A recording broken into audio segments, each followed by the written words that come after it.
Welcome to our channel. Today we how to activate AcreTrader for farmland investment selection. Easy tutorial step by step clearly. To begin, navigate to the AcreTrader website on your preferred browser. Once the page loads, locate the sign up button in the top right corner. Click on the sign up button to start your registration process. You will now see a registration form appear on your screen. Fill in the required information, including your name, email address, and password.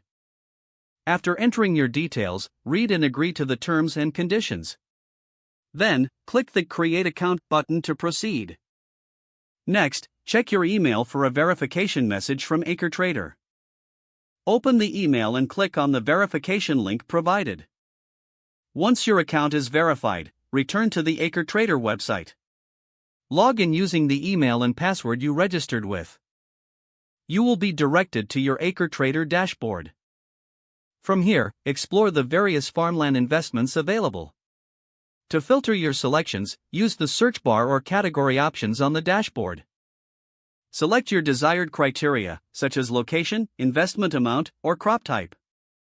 Once you have applied your filters, browse through the listings that match your interests. Click on any investment listing to view more details.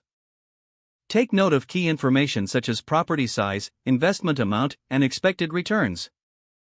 If you find an investment you'd like to pursue, click the Invest Now button. Follow any additional prompts to complete your investment setup.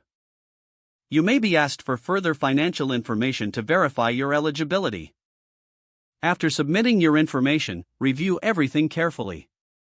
Once satisfied, confirm your investment selection. Congratulations, you've now activated AcreTrader for farmland investment selection.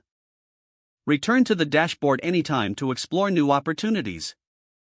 Feel free to reach out to customer support if you have any questions or need assistance. Enjoy your journey into farmland investing with AcreTrader. If the page does not load, refresh the browser or try again in a private or incognito window. Don't forget to like this video and subscribe to our channel for more step-by-step tech guides.